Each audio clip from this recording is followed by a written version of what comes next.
56 years ago, more than 500 people died on Kornandu Island from a terrible explosion.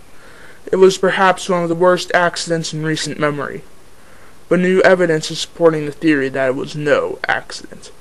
Please join us on this special edition of 24 Hours Investigation to find out what really happened on Kornandu Island.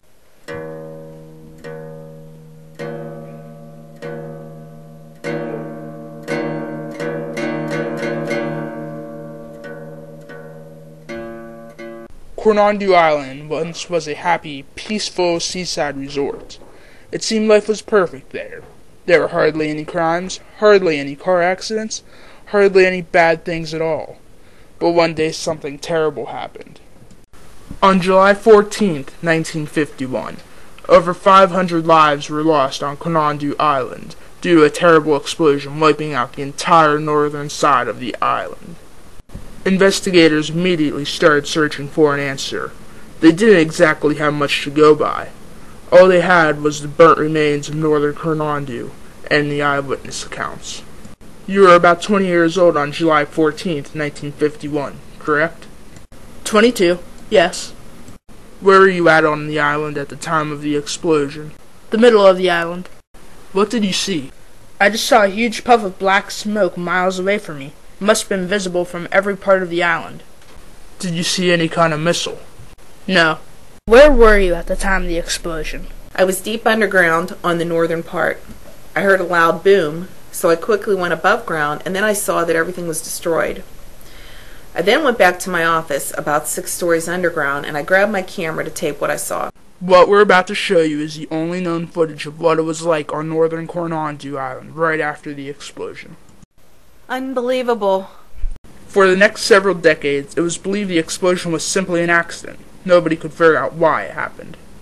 And then on May 27, 2002, a construction worker named Fred Vince came upon a tape reel while digging a hole for a building's basement on northern Kornandu. At first I thought it was nothing.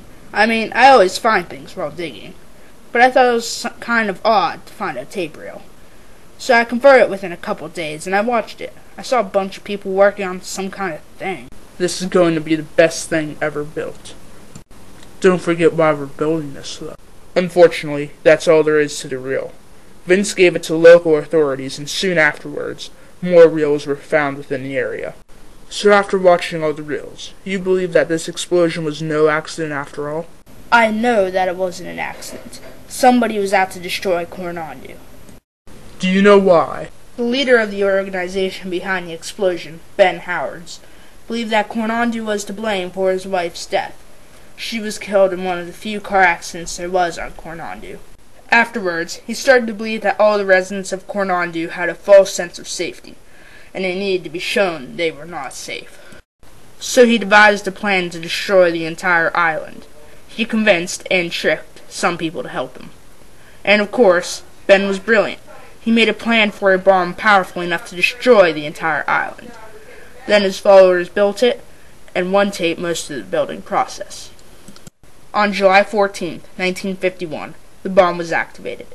The bomb was designed to destroy all of Kornandu, but it wasn't built properly, so it only destroyed the northern area.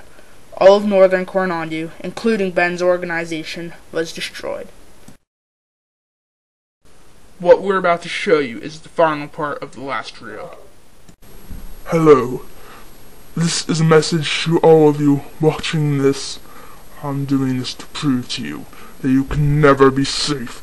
Safety is an illusion. My sweet Betty thought it was real, but she was wrong. And now, everyone on this island will feel her pain. Patrick, fire up the bomb!